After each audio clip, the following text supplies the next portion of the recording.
Kami selaku penasihat hukum dari terdakwa Dendi melihat bahwa awalnya tuntutan itu di luar fakta-fakta persidangan.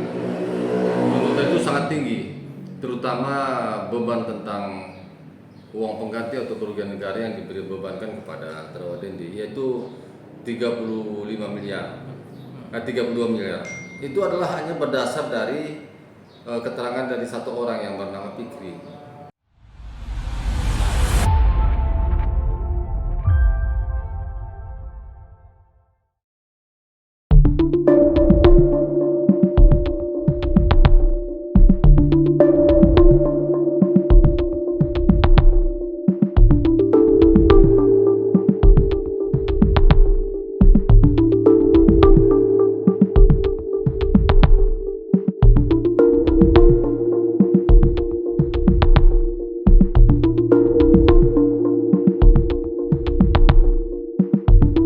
Ya, selamat siang Tribuners mana berada. Hari ini kita akan wawancara secara khusus dalam program Saksi Kata di Tribun Lampung, yang mana kita ketahui bahwasannya Bapak Dendi Ramadona sudah divonis oleh Majelis Hakim selama 8 tahun ya Bang ya, dari tuntutan JPU 11 tahun.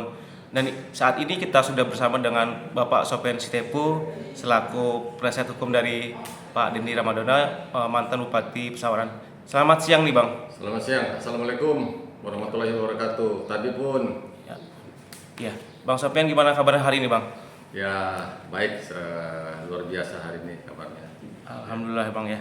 Nah Bang, ini kan kita sudah ketahui bahwasannya kemarin sudah vonis terhadap klien kita Pak Dendi selama 8 tahun nih Bang ya. Nah bagaimana sih Bang tanggapan tim kuasa hukum atas vonis 8 tahun penjara yang dijatuhkan Majelis Hakim kepada klien kita nih Bang? Kami selaku penasihat hukum dari terdakwa Dendi melihat bahwa awalnya tuntutan itu di luar fakta-fakta persidangan. Tuntutan itu sangat tinggi, terutama beban tentang uang pengganti atau kerugian negara yang diberi bebankan kepada terdakwa Dendi, yaitu 35 miliar, 32 miliar. Itu adalah hanya berdasar dari keterangan dari satu orang yang bernama Fikri. Nah, yang lain-lain itu tidak ada.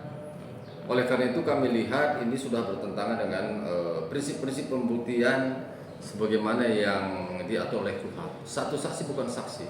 Sementara tidak ada didukung oleh alat bukti lain, hanya berdasarkan tulisan Fikri. Nah, oleh karena itulah dasar dari kerugian negara itulah maka jaksa menuntut yang begitu tinggi. Nah, oleh karena itu dasar untuk menuntut adalah kerugian negara. Dengan demikian tuntutan yang dilaksanakan adalah tuntutan yang dilakukan tanpa dasar, tanpa didukung oleh fakta hukum. Itu yang menurut pendapat kami. Oke Bang, apakah putusan ini dianggap telah mencerminkan rasa keadilan bagi klien kita nih Bang? Nah, kalau kami lihat rasa keadilan semua tidak mencerminkan rasa keadilan. Kenapa? Karena tujuan hukum itu kan ada 3. Ada kepastian hukum, ada kemanfaatan dan keadilan. Tetapi di sini kami lihat yang diutamakan oleh jaksa penuntut umum atau mungkin juga oleh majelis hakim yang mengadili adalah kemanfaatan. Kemanfaatan adalah yang saya maksudkan kemanfaatan dalam tanda kutip. Manfaatnya adalah kepada jaksa. Jaksa itu semakin banyak menuntut kerugian negara kan dia mendapat apresiasi dari pimpinan. Nah ini sekarang saya pikir hal-hal pendapat sepertinya harus kita tinjau ulang supaya jaksa agung juga dapat melihat, karena sekarang jaksa banyak menuntut tanpa melihat fakta persidangan. Ini salah satunya. Oleh itu karena kami lihat ini sangat tidak adil. Oke. Sangat tidak adil. Bang, kemudian apa sih Bang pertimbangan hakim yang menurut Abang paling menentukan dalam putusan ini Bang? Ya kami lihat paling menentukan adalah masalah kerugian negara juga. Semua tentang itu. Karena pada saat ada kerugian negara, kemudian ada uang pengganti, diselesaikan uang pengganti, itu kan pada dasarnya tujuan pemberantasan korupsi sudah selesai, sehingga hukuman diringankan. Sehubungan dengan ini kerugian negara yang sangat tinggi, kemudian juga jaksa menerapkan pasal konkursus atau perbuatan berlanjut beberapa pasal. Inilah saya pikir faktor yang membuat tuntutan sangat tinggi. Tetapi kami yakin adalah ada alat-alat koreksi terhadap putusan hakim. Ini yang kami sedang pertimbangkan dan sedang hitung begitu ya. Kemudian apakah tim kuasa hukum atau kita akan mengajukan banding nih Bang? Kemudian jika iya apa nih Bang alasannya sendiri Bang? Jadi kami seperti yang saya katakan barusan bahwa semua ini akan kita kaji, apakah dasar-dasar untuk menentukan putusan ini. Kalau nanti kami sudah dapat putusan, misalnya kerugian negara ini dari mana? Apakah ada pertimbangan hakim yang membuat pendapat pikir ini diterima oleh jaksa kemudian juga diterima oleh hakim, walaupun hakim menurunkan dengan menurut pembacaan putusan yang kami dengar adalah proporsi. Sementara pikir aja cuma 280 juta, 3,5% yang dia kelola. Nah, kenapa harus kami 21 miliar? Nah, tentunya itu terlalu tinggi. Oleh karena itu kami akan mengkaji, mengkritisi untuk melakukan keputusan. Masih dikaji nih Bang ya, masih dikaji. Kemudian apabila tidak mengajukan banding, apa sih Bang pertimbangan yang mendasari keputusan tersebut Bang? Kami belum bisa memutuskan banding atau tidak banding karena masih baru kemarin putusan. Tentunya kalau kami banding atau tidak banding setelah kami mengkaji dengan tim semuanya, dengan klien tentang dampak putusan itu, baik dampak terhadap uang yang harus diganti, baik dampak terhadap tingginya di putusan. Kami lihat ini harus terlalu tinggi. Tentunya dikoreksi tentang bagaimana perhitungan uang pengganti ini. Ini saya pikir dasarnya yang paling utama. Nah, kemudian Bang, kapan sih Bang keputusan terkait upaya hukum lanjutan akan ditentukan Bang? Tentunya kalau kemarin putusan, ini kan diberikan waktu seminggu. Nanti pada saat 6 hari, hari Sabtu atau hari Minggu kami sudah menentukan. Karena kami akan mengambil keputusan itu hari Senin. Senin akan kami langsung lakukan banding atau tidak banding. Nah, ya tentunya akan kita lihat semua faktor-faktor. Kita tidak terlalu gegabah untuk mengambil langkah hukum gitu ya. Nah, kemudian Bang, bagaimana sih Bang tanggapan Abang terhadap kewajiban membayar yang tadi uang pengganti sebesar 21 miliar tadi itu Bang? Nah, justru kalau kita lihat kemampuan dari terdakwa juga kan terbatas. Dari mana dia ambil uang sebegitu besar? Nah, tentunya keluarga ini atau misalnya Pak Dendi lah sebatas upaya kemampuan. Kalau memang ini adalah proporsional berdasar fakta, kami akan menganjurkan untuk diselesaikan. Tidak mau kami saran kami ini tidak melakukan mendidik, tidak melakukan suatu upaya mendukung pemerintah juga. Kami juga akan melihat bagaimana program-program pemerintah. Tetapi pada saat tidak berdasar, kami harus berdiri di tengah, artinya berdiri dalam fakta hukum. Dengan fakta hukum ini kami tidak lagi nanti dipersalahkan apabila kami memberikan saran yang tepat dan baik untuk klien kami begitu. Jadi apakah klien Abang memiliki kemampuan untuk memenuhi pembayaran uang pengganti tersebut masih dikaji ya Bang ya? Kalau sampai sekarang ini belum punya kemampuan. Nah, tapi kalau ke depan kita namanya nggak tahu rezeki orang ya. Tapi sekarang dengan fakta-fakta kami sudah cek semua aset-aset ini. Ya belum tahu, tapi kalau saja aset ini laku sebagaimana NJOP yang dibuat jaksa, ya kami pikir cukup. Nah, apabila cukup ini, kami akan lakukan terbaik untuk membantu pemerintah negara, jaksa juga untuk aset recovery begitu ya. Kemudian bagaimana Bang status aset yang berpotensi disita apabila uang pengganti tidak dibayarkan nih Bang? Kalau sekarang pada dasarnya ini sudah disita, aset-aset sudah disita. Kalau kami seperti yang saya katakan tadi, kalau memang aset ini ada yang mau beli dengan harga yang wajar lah ya, ini kan akan kita upayakan. Nah, tetapi yang menjadi kesulitan pengalaman kami adalah aset-aset yang disita oleh kejaksaan itu susah sekali untuk menjualnya. Harganya pun sangat jatuh. Nah, oleh karena itu kami akan berkoordinasi dengan jaksa nanti. Seandainya kami sudah mengambil keputusan agar diberikan keleluasaan kepada kami, kepada keluarga untuk menjual bersama-sama dengan jaksa. Nah, bersama-sama dengan jaksa harganya itu akan dibayarkan. Nah, Bang, apakah ada fakta persidangan yang menurut tim kuasa hukum belum dipertimbangkan secara utuh oleh majelis hakim ini, Bang? Iya, yang kami lihat ini justru itulah. Dalam hal tindak pidana pencucian uang, tentu selalu ditanya tentang penghasilan. Berapa penghasilan saudara, dari mana sumbernya. Kami tahu itu naluri itu. Jaksa akan menanyakan, hakim akan menanyakan. Kami sudah menjawab dengan hasil audit penghasilan dari Dendi dan keluarganya selama jadi anggota DPRD, selama jadi bupati itu berkisar 16 miliar, 16, sekian miliar. Semua aset-aset yang dituduhkan dibelikan dari hasil korupsi itu adalah cukup berdasarkan perhitungan dari akuntan publik Profesor Edi, cukup. Bahkan ada dana tersisa 10 miliar. Nah, itu yang kami rasa harus dipertimbangkan karena memang itulah nyawa dari tindak pidana pencucian uang. Diberikan hak kepada terdakwa untuk membuktikan. Kami sudah membuktikan. Nah, ini belum sepenuhnya dipertimbangkan. Nah, ini yang kami harapkan ke depan dapat diperhitungkan begitu. Bang, bagaimana dari putusan yang tidak sejalan dengan argumentasi pembelaan seperti apa sih, Bang? Gimana? Bagaimana dari putusan yang paling tidak sejalan dengan argumentasi pembelaan?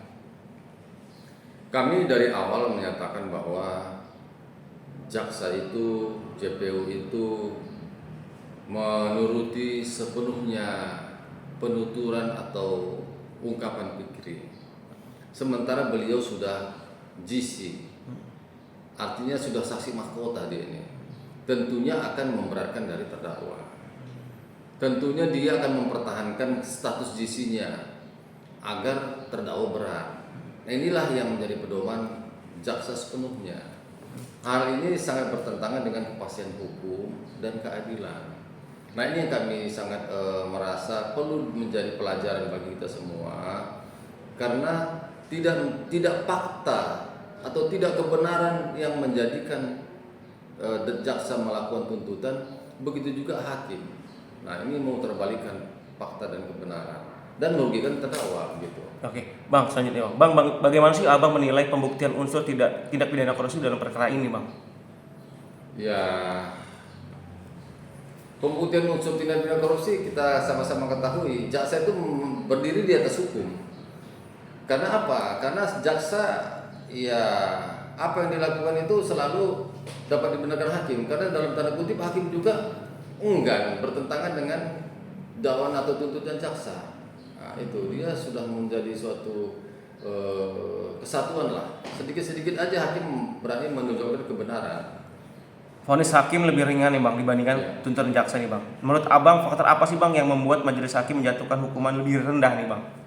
Ya, faktornya saya lihat adalah karena hakim mengkoreksi lebih benar dari proporsi kerugian uang yang diserahkan Fikri kepada Dendi. Dari 32 miliar itu menjadi 21 miliar dengan perhitungan majelis hakim. Nah, oleh karena itulah dengan demikian maka dari 31 menjadi 21 menjadi turun 10, maka ada kerugian negara, hukuman juga diturunkan begitu. Itu saya pikir faktor yang paling utama. Apakah putusan ini menunjukkan bahwa sebagian argumentasi pembelaan diterima oleh hakim nih, Bang? Ya, pembelaan kami saya melihat diterima oleh hakim. Bahkan ada beberapa yang kami katakan asal usul harta itu bukan dari tindak pidana korupsi, tetapi adalah asal usul pemberian dan berdasarkan penghasilan, itu sebagian diterima oleh hakim. Itu salah satu kami lihat argumentasi kami diterima oleh hakim. Gitu. Nah, Bang, bagaimana respon klien Abang nih, Bang, Pak Dendi Ramadana setelah mendengar putusan tersebut, Bang, kemarin, Bang? Iya, kalau Dendi Ramadana orangnya adalah orang kami katakan karakternya sangat luar biasa. Dia mempunyai karakter yang hebat. Bagaimanapun pikirnya tidak langsung terlihat dalam sikap wajahnya. Dia akan menalar dan berpikir terlebih dahulu. Dia melihat bahwa bertanya kepada kami apa yang kita lakukan dengan putusan ini. Silakan dipelajari, nanti kita diskusikan untuk mengambil langkah yang tepat. Nah, jadi sikapnya adalah biasa saja dan sangat dewasa saya lihat sebagai seorang politisi. Walaupun muda, tapi saya lihat ini politisi kawakan dan senior. Nah, itu. Jadi artinya apakah klien Abang menerima putusan tersebut atau masih mempertimbangkan langkah hukum lainnya? Nanti kita kaji lagi ya, Bang, ya, Pak? Iya, kami dalam KPK sekarang belum menentukan sikap. Bang, apakah Pak Dendi pada apakah Pak Dendi tetap pada pendiriannya bahwa dirinya tidak melakukan perbuatan sebagaimana didakwakan, Bang? Nah, Dendi tidak menyatakan tidak melakukan. Kita sangat berjiwa besar dan gentleman. Sebagian ada, tapi tidak semuanya. Nah, oleh karena itulah maka kami melihat koreksi-koreksi itu tidak sepenuhnya dilakukan itu, tetapi karena Fikri menjadi GC, Fikri membuat lebih besar agar dia mendapat poin. Nah, itu sebenarnya. Nah, Bang, apa pesan bagi Abang terhadap masyarakat dalam yang mengikuti persidangan Pak Dendi ini, Bang? Iya, ya kami pesan kami terutama mohon maaf kepada masyarakat kalau ada hal yang dalam pembelaan kami tidak dapat diterima masyarakat. Prinsipnya pembelaan ini adalah bagaimana kita mencari kebenaran. Kami bukan membela kesalahan, tapi bagaimana mempertahankan kebenaran dan mengungkap kebenaran. Sehingga fakta kebenaran itulah menjadi suatu putusan, sehingga ada tercapai keadilan. Itu yang kami harapkan. Jadi semuanya kita berdiri pada posisi masing-masing. Kami pada posisi ini mohon diizinkan dan dimaafkan. Bagaimana sih, Bang, Abang sebagai kuasa hukum Pak Dendi berharap publik menyikapi putusan tersebut sebelum kekuatan hukum tetap, Bang? Ya kita tidak berasumsi dulu lah, dan kami rasa juga masyarakat sangat dewasa. Tidak ada suatu, kami lihat masyarakat juga memberikan suatu tanggapan yang menyudutkan kita, tidak. Karena ini dalam proses dan ada sikap yang artinya pengakuan dari Dendi, pengakuan terutama ke masyarakat Pasawaran, Kabupaten Pasawaran, dia sudah menyatakan mohon maaf. Kemarin ya, Bang, ya? Iya, Langsung, ya? jadi dalam hal hidup ini kadang-kala kita kan ada hilaf, ada permohonan maaf, pengakuan yang sungguh. Nah, itu saya pikir ya. Nah, Bang, satu lagi, Bang. Apakah harapan Abang sebagai kuasa hukum Pak Dendi terhadap proses hukum selanjutnya ini, Bang? Ya, kami kalau memang nanti terbukti dan diterima, kita akan menyelesaikan yang kewajiban-kewajiban terhadap negara sebagaimana putusan majelis, supaya Dendi bisa kembali ke keluarga dan bisa membangun diri lagi bersama keluarga dan bersama masyarakat. Itu saya pikir yang akan dilakukan. Oke, terima kasih banyak nih advokat kondang asal Lampung ini yang sudah banyak prestasinya ya, Bang, ya. Bang, terima kasih, Bang, sudah diterima Tribun Lampung untuk mewawancara secara khusus nih, Bang, dalam program Saksi Kata yang kita ketahui ini menyikapi terkait persoalan-persoalan terkini nih, Bang, terutama di bagian hukum, Bang, ya. Iya.